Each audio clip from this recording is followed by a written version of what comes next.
Hello everyone. In this session, we will take a look at a series of multiple choice questions. You would learn about what is the questions asking you about. So you would learn about how to approach this question from a knowledge. What is the question asking about? What's the topic? What's the area of competency that they want you to know? That's one, that's important.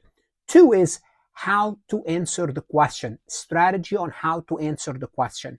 I always tell the students to put yourself in the shoes of the exam writer. It's so easy to write the correct answer choice because that's the correct answer choice. What's more difficult for the exam writer is to select actually the wrong answers.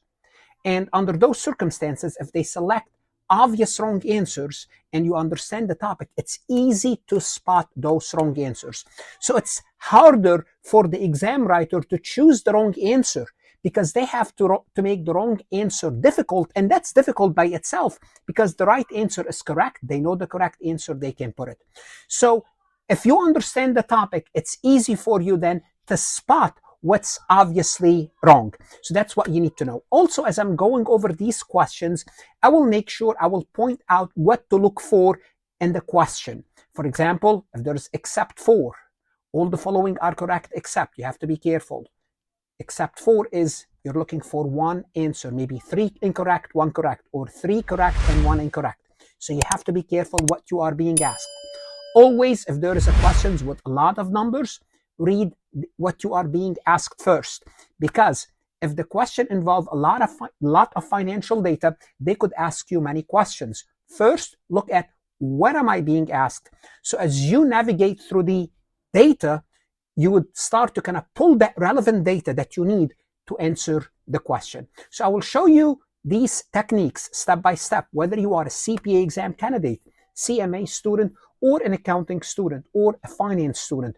You need to learn how to tackle multiple choice question. It's not only the topic, it's the technique, the strategy that I will show you. Let's go ahead and start to tackle these questions. So let's take a look at this question. I'm going to show you how to solve this question and what's the purpose of this question.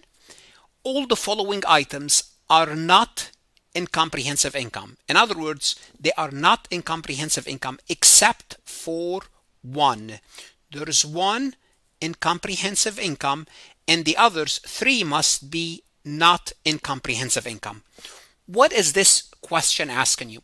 This question is asking you, do you know what's included in comprehensive income? That's simply the question. So what's included in comprehensive income? Well, is investment by shareholders included?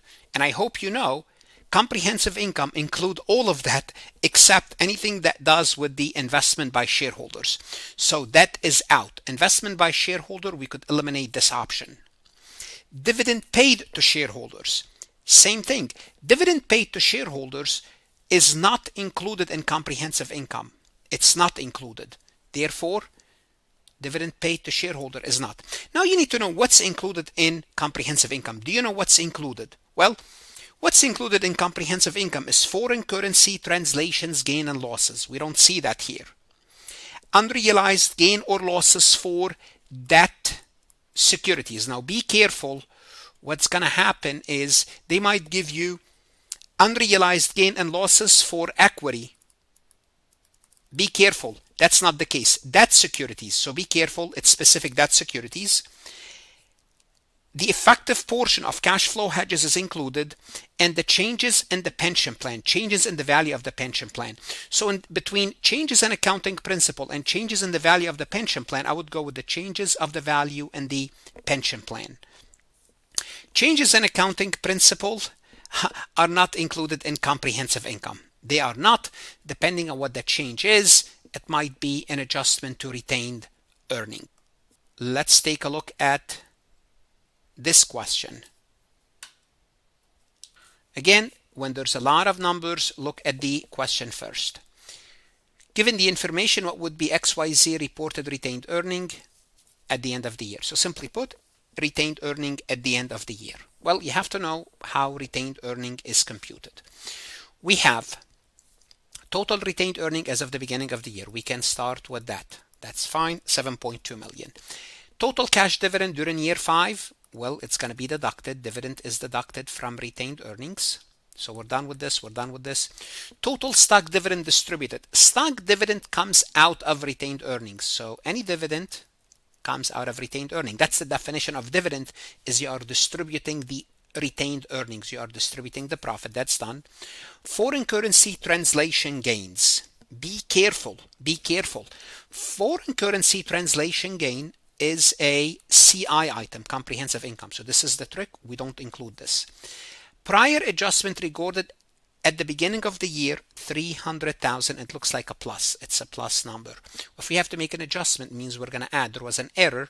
The adjustment stems from overestimated of depreciation the prior year. It means we have to add this. This is an adjustment. Usually, in a formal setting, we'll have the 300,000 right below the 7.2. We'll have the adjusted 7.5. Subtract the due dividend.